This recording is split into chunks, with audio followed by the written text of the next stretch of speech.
जैसा कि हम जानते हैं, ब्लैक होल अपने आसपास के ऑब्जेक्ट्स को ग्रेविटी के प्रभाव से अपनी ओर खींचता है और वो सारे ऑब्जेक्ट्स इवेंट होराइजन पार करके सिंगुलरिटी में समा जाते हैं। इस सारी प्रोसेस को ग्रेविटेशनल कोलैप्स कहा जाता है। उसके बाद कुछ अजीब सा होता है जिससे ब्लैक होल के अंदर गए तारे और खगोलीय पिंड हमेशा के लिए छुप जाते हैं। बाहरी दुनिया से उनका वजूद ही मिट जाता है। उस दौरान आइंस्टाइन इक्वेशन भी काम नहीं करता। स्पेस टाइम डिस्टॉर्ट होकर अजीब से बिहेव करने लगता है। वक्त जिस रफ्तार से पृथ्वी पर गुजरता है वैसा वो ब्लैक होल के नज़दीक नहीं गुजरता, बल्कि धीमे गुजरने लगता है। तो आखिर ब्लैक होल के अंदर ऐसा होता क्या है? यही जानने के लिए मान लीजिए कि आप और मैं एक एस्ट्रोनॉट हैं और स्पेस सूट और कई ज़रूरी चीज़ें पहनकर ब्लैक होल को नज़दीक से स्टडी करने के लिए उसके पास जाते हैं। इनफैक्ट हम ब्लैक होल के अंदर चले जाते हैं। तो हमारे साथ क्या होगा, जानेंगे आज के इस एपिसोड में।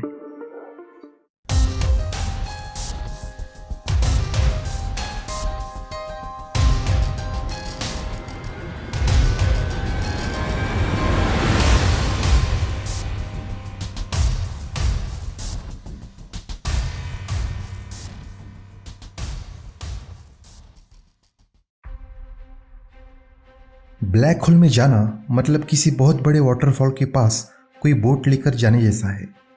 मान के चलिए कि आप नायगरा वाटरफॉल पे बोट लेकर गए। अगर आप वाटरफॉल के ऊपर है तो आप जल्दी जल्दी पैडल मारकर उसके किनारे तक जाने से बच सकते हैं। लेकिन अगर आप उस वाटरफॉल के ठीक किनारे तक पहुंच गए तो पानी का बहाव तेज़ होता जाएगा और आपको किनारे की ओर आगे खींचता जाएगा।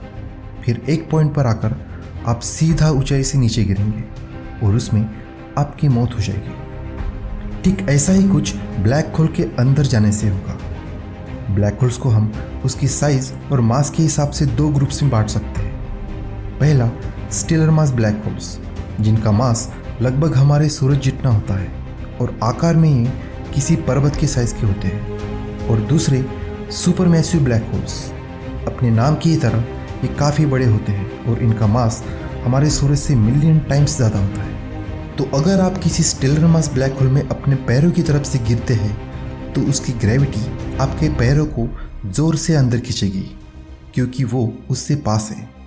परिणाम स्वरूप आपका पूरा शरीर स्ट्रेच होगा और सभी तरफ से टूट जाएगा। और जब तक आप ब्लैक होल के ठीक अंदर तक पहुँचेंगे वो किसी स्पैगेटी की तरह दिखने लगेगा। इसे स्पैगेटिफिकेशन कहते हैं।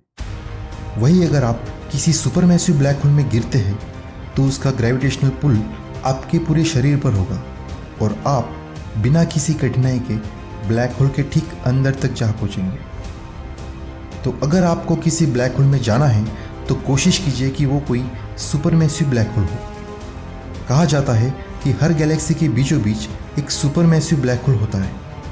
हमारे मिल्की वे गैलेक्सी के बीच भी एक ऐसा ही ब्लैक होल मौजूद है। नाम है सेजिटेरियस ए।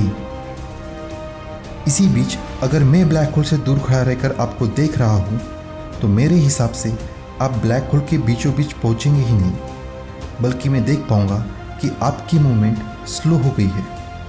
आप वहाँ पे स्थिर हैं और फिर धीरे धीरे आप बाहरी दुनिया से ओझल हो रहे हैं और आपका पूरा शरीर भी मुझे लाल होता दिखेगा और फिर अचानक से आप गायब हो जाओगे। लेकिन बाहरी दुनिया के लिए आपका कोई अब वजूद ही नहीं बचेगा।